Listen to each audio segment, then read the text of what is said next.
Hello students. आज हम बात करेंगे बिटसैट 2026 के बारे में और ये समझेंगे कि इस एग्जाम के लिए टॉप नॉच प्रिपरेशन कैसे इंश्योर की जाए। एक्साइटेड? बिटसैट सिर्फ एक इंजीनियरिंग एंट्रेंस एग्जाम नहीं है। ये एक हाई स्पीड स्ट्रैटेजी गेम है जहां जेई आपकी डेप्थ टेस्ट करता है, वही बिट एसएटी आपकी एबिलिटी टेस्ट करता है कि आप ज्यादा स्पीड पर फुल एक्यूरेसी कैसे मेंटेन करते हो। थॉटफुल। आज हम पिछले 2 सालों के डेटा को ब्रेक डाउन करेंगे ताकि आपको एक एग्जैक्ट रोड मैप मिल सके 300 प्लस स्कोर तक पहुंचने के लिए। सबसे पहले बात करते हैं एग्जाम पैटर्न की। आपके पास 130 क्वेश्चन सॉल्व करने के लिए 180 मिनट्स होते हैं। मतलब रफली हर क्वेश्चन के लिए सिर्फ 83 सेकंड्स मिलते हैं। वेटेज भी काफी क्लियर है। मैथमेटिक्स सबसे ज्यादा इंपॉर्टेंट है विद 40 क्वेश्चंस।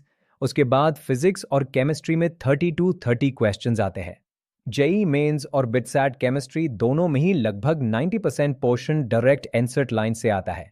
यहां आपको बहुत हाई लेवल थ्योरी की जरूरत नहीं है। सरप्राइज्ड? और सबसे इंपॉर्टेंट पार्ट है इंग्लिश और लॉजिकल रीजनिंग। ये 30 क्वेश्चंस आपके असली स्कोर बूस्टर्स होते हैं। यहां आप एक भी गलती अफोर्ड नहीं कर सकते, क्योंकि अगर आप इस सेक्शन में फुल मार्क्स के आसपास स्कोर कर लेते हो तो बिलीव मी, बिट्स में अच्छी सीट मिलने की प्रोबेबिलिटी काफी सिग्निफिकेंटली बढ़ जाती है। चकल्स। लेकिन प्रॉब्लम यह है कि बहुत सारे स्टूडेंट्स इस सेक्शन को इजी समझकर ओवर कॉन्फिडेंट हो जाते हैं और वही गलती कर देते हैं। पर अगर आपने इस पार्ट की रियली गुड प्रैक्टिस की हुई है तो ये सेक्शन आपको बिट्स में स्ट्रॉन्ग एडवांटेज दे सकता है।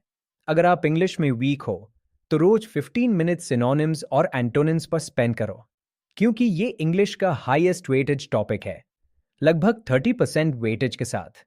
अब चलते हैं आपके प्रिपरेशन प्लान पर। जेई मेन सेशन 2 और बिटसैट 2026 सेशन 1 के बीच सिर्फ 10 दिन का गैप होगा।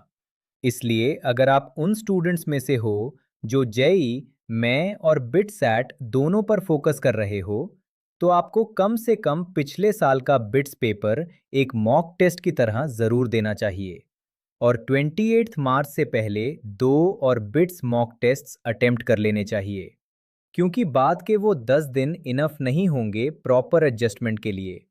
इस टाइम से लेकर जेई मैं एग्जाम डेट तक आपका मेजर फोकस जेई मैं पर ही रहना चाहिए।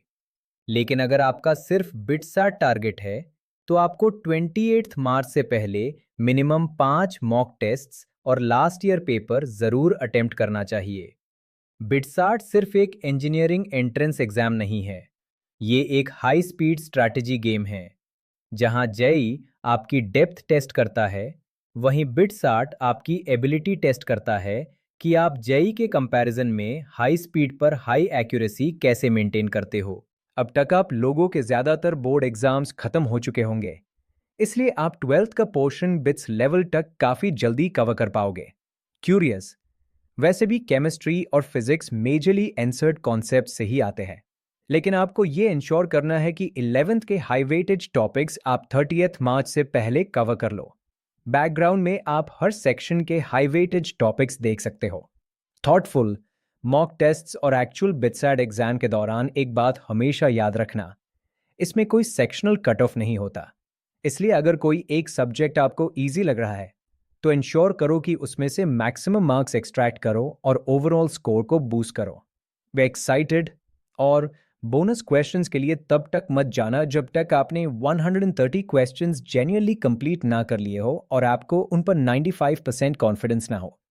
मॉक टेस्ट्स आपको और ज़्यादा फ्रीक्वेंटली 30th मार्च के बाद लिखने चाहिए, क्योंकि बिटसैट के ट्रेंड और कट ऑफ मार्क्स ये दिखाते हैं कि एस्पिरेंट्स बिट्स के डिफरेंट कैंपसेस में कोर्सेज को कैसे प्रेफर कर रहे हैं।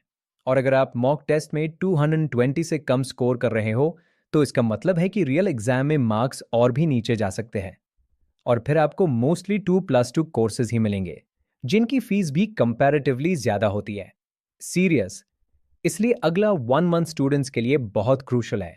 अपना टाइम जेई सेशन 2 और बिटसैट मॉक्स के बीच 70-30 रेशियो में बैलेंस करो। सिलेबस ऑलमोस्ट सेम है, बस स्पीड ज्यादा चाहिए। एनकरेजिंग अ पैटर्न को मास्टर करो, एक्स्ट्रा नॉइस को इग्नोर करो और अपनी जगह पिलानी क्लॉक टावर के अंदर पक्की करो।